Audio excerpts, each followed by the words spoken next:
Hey there, this is Ashley, your host for the Ready, Set, Depart podcast. Do you want to make some memories and travel with your family? It's not as hard as you think. Let's go. Hello and welcome to episode 30 of the Ready, Set, Depart podcast. We are so glad you're here. Do you have a dinosaur obsessed kid, or are you a little bit dinosaur obsessed yourself? You know, I saw a meme once that said that the worst thing about adulting was the fact that no one asked you what your favorite dinosaur was anymore. Mine's a Triceratops, in case you wanted to know. But what if there was a place you could go where you could see hundreds of dinosaur bones right there in the rock where they were found? Rather than take them to you, why not go to them? So today I'm going to walk you through how to get there, where to stay, and exactly what I'd prioritize doing with kids. Let's talk about Dinosaur National Monument that sits on the border of Utah and Colorado and how it's just such a place that you want to go with your kids. Let's start with the practical stuff because getting there is half the battle. Dinosaur National Monument is just over a 3-hour drive from Salt Lake City, Utah, or 20 minutes from the little town of Vernal, Utah. And while Vernal does have a little tiny regional airport, flying into Salt Lake City and driving over to Vernal is probably a better option. Because the National Monument is also in Colorado, you could come from that direction as well. Grand Junction Regional Airport is a 2-hour drive from that side of the park. But if you want to go to the Quarry, which you do, we'll talk about that again in a minute, then you'd have to drive all the way to the other side of the park. So I recommend flying into Salt Lake City, which is a bigger airport anyway, and driving from there. Now, you could get up early, drive to Dinosaur, and drive home that same day, but I'm all about having adventures, so why not find a place to stay in Vernal? There are nice hotels and even an Airbnb or two. So think of this as either a long day trip if you're ambitious, or an easy weekend if you want to slow it down. Here's a travel tip. Vernal is in the high desert, which means that it gets snowy and cold in the winter. And while the mountains are beautiful, mountain driving in the winter can be treacherous, so keep that in mind when you're heading to Vernal. Before you even head into the monument, there are a couple of stops in Vernal that are worth your time. The very first one is to stop and take a picture with the pink dinosaur. Dinah the pink dinosaur will greet you as you drive down Main Street, and she is worth the stop. Built in 1958, she used to welcome people to the Dinahville Motel, but when that closed in 1999, she was moved to a special place on Main Street to welcome visitors. A trip to Vernal isn't complete without Dinah the pink dinosaur. Vernal's a cute little town with a lot of dinosaur-themed shops and souvenirs, so take a look around before you head to Dinosaur National Monument. This next stop is optional, but if you have time or a dinosaur-obsessed kid, it's a great add-on. The Utah Fieldhouse of Natural History is a great place to get even more dinosaur knowledge in your heads. It's a state-run museum that houses even more dinosaur bones, information about field research, and a dinosaur garden you can enjoy. I would recommend going to this museum in the morning and then heading home. Leave the whole day of your trip for the National Monument. If you'd like to see some pictures from the Utah Fieldhouse of Natural History, go to our website. All right, now for the main reason you came. After the entrance gate, make sure to watch for the entrance sign. You always need to get that family photo. Then head to the Quarry Exhibit Hall. Here's a little history about the monument.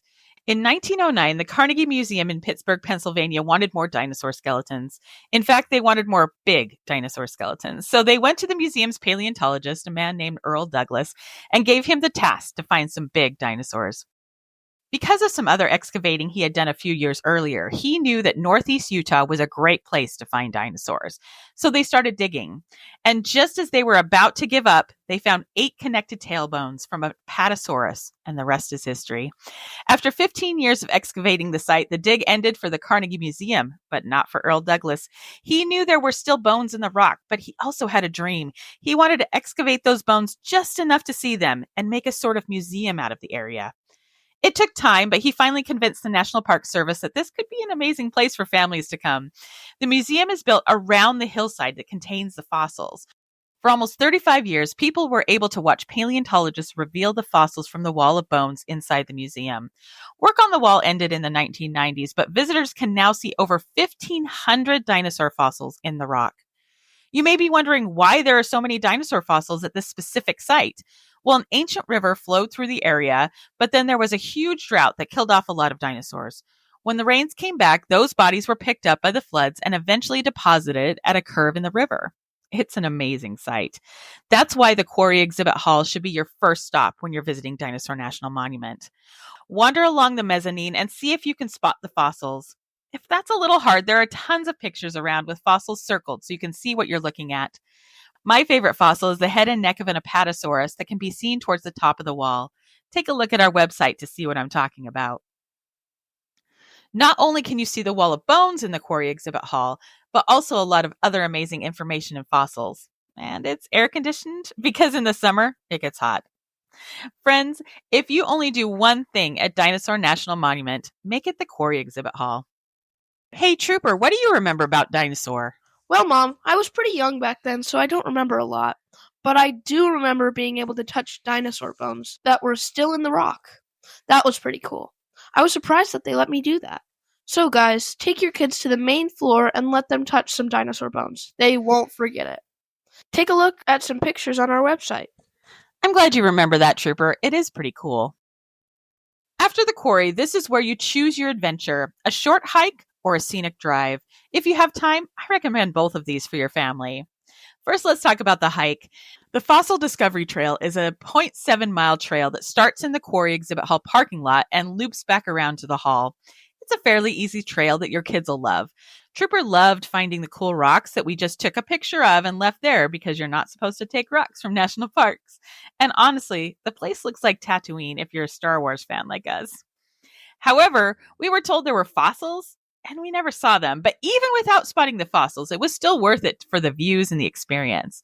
And we did see some petroglyphs, which were cool. Don't forget to bring water. Again, this is the high desert, hot and dry in the summer, cold and snowy in the winter. Take a look at some pictures on our website. There are other trails around the hall and further on, but it was July when we were there and pretty hot, so we didn't hike anywhere else. But we did take a drive to some more petroglyphs. But the drive itself is worth it. Remember when we talked about Joshua Tree National Park in episode 20? While Dinosaur National Monument is not quite as otherworldly as Joshua Tree, it's pretty close. The rock formations are breathtaking, and seeing the Green River there at the bottom of a cliff with just a little bit of green vegetation on either side, worth it. This next stop is a great option if you're traveling with grandparents or anyone who has some mobility issues. The Cub Creek petroglyphs are right on the side of the road and easy to get to. We had Grandma and Grandpa with us this time, so the easier the better. And even though these petroglyphs are easy to get to, they are also really cool. We saw warriors and bighorn sheep and swirls. My favorite was the handprints because they could have been left yesterday, but they're actually about 1,000 years old. As always, we have more pictures on our website. There are other petroglyphs and other hiking trails, but remember, one big thing a day keeps your sanity and makes for much less tired and complainy kids. Wait. We can't go without talking about one more thing. Geocaching. Oh yeah, that was pretty cool there. We probably found the hardest geocache we've ever found there. It was called Welcome to Vernal, and it's worth the hunt. But the one I really liked was the field house. It was pretty easy to find once we got in there, and there was a lot of room for trading. Do you guys geocache? You should. It's really fun. Thank you for that, Trooper. I had almost forgotten, but the geocaching was fun there.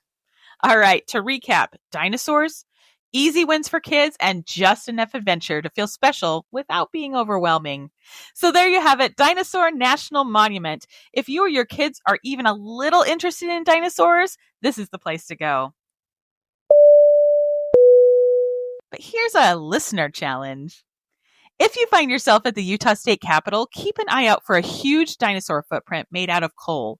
It was discovered in my family's coal mine years ago, and I've always wondered if it's still on display. If you and your kids find it, let me know. I'd love to hear about it. And as always, let's keep making traveling with your family easier, one trip at a time. See you next time. Thank you for listening. If you like this podcast, be sure to share it with your friends or even leave us a review so others can find it. Follow us on Instagram at Ready Set Depart Podcast. This is Ashley with Ready Set Depart. Remember, traveling with your family and making memories is not as hard as you think. See you next time.